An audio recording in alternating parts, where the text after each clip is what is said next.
शिवपाल के एक बयान ने ओपी राजभर की बंद कर दी बोलती। घोसी उपचुनाव को लेकर शिवपाल ने किया बड़ा दावा, जिससे ओपी राजभर के साथ साथ दारा सिंह की भी हो गई बोलती बंद। शिवपाल ने कहा, राजभर को पुराने दिनों को याद करना चाहिए। इस बार दल बदलुओं को सबक सिखाएगी जनता। जनता के सामने कुछ छिपा नहीं है, जनता जल्दी देगी राजभर को जवाब। चलिए आपको बताते हैं, लोकसभा चुनाव 2024 को लेकर देश भर में सभी पार्टियों ने कमर कस ली है। वहीं लोकसभा चुनाव से पहले उत्तर प्रदेश में होने जा रहे मऊ जिले की घोसी विधानसभा सीट पर उपचुनाव को लेकर सपा और बीजेपी की कड़ी टक्कर देखने को मिल रही है। जहां एक तरफ बीजेपी ने ओपी राजभर को घोसी उपचुनाव के प्रचार के लिए ओपी राजभर को लगाया हुआ है, तो वहीं दूसरी तरफ सपा के राष्ट्रीय महासचिव शिवपाल यादव खुद इस चुनाव में डटे हुए हैं। इस चुनाव प्रचार के दौरान सपा और बीजेपी दोनों ही एक दूसरे पर जमकर हमलावर हो रहे हैं।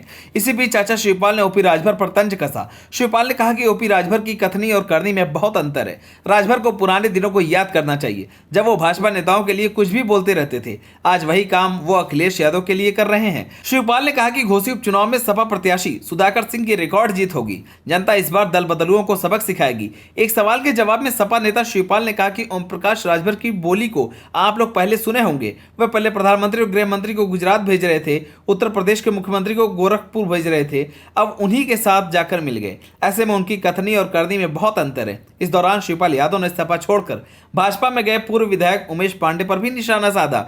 उन्होंने कहा कि जितने भी लोग भाजपा में शामिल हो रहे हैं वो सभी दल बदलू हैं। अगर उन्हें इतना ही कष्ट था तो फिर सपा के टिकट पर चुनाव क्यों लड़ा था। जनता इन दल बदलुओं को उपचुनाव में और आगे भी सबक सिखाएगी।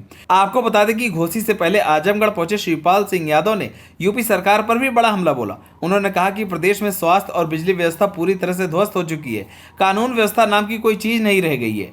सदन में सीएम योगी से मिली तारीफ पर शिवपाल यादव ने कहा कि भाजपा फूट डालो की रणनीति पर काम करती है।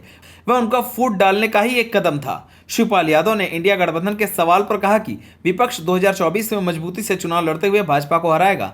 दावा किया कि इंडिया गठबंधन की केंद्र सरकार में सरकार बनेगी। साथ ही जब मीडिया ने मायावती के अकेले चुनाव लड़ने को लेकर सवाल पूछा तो उस पर शिवपाल ने कहा कि बसपा तो भाजपा के हिसाब से चुनाव लड़ेगी, उनकी मिली भगत तो जग जाहिर है। खुद को चुनाव लड़ने के सवाल पर उन्होंने अपनी पुरानी बात दोहराते हुए कहा कि पार्टी का जो फैसला होगा वह मान्य होगा। आप सभी को क्या लगता है, घोसी उपचुनाव में सपा या बीजेपी दोनों में से किस पार्टी की जीत होगी? हमें कमेंट कर जरूर बताएं। अगर आप नए तो हमारे चैनल को सब्सक्राइब करें।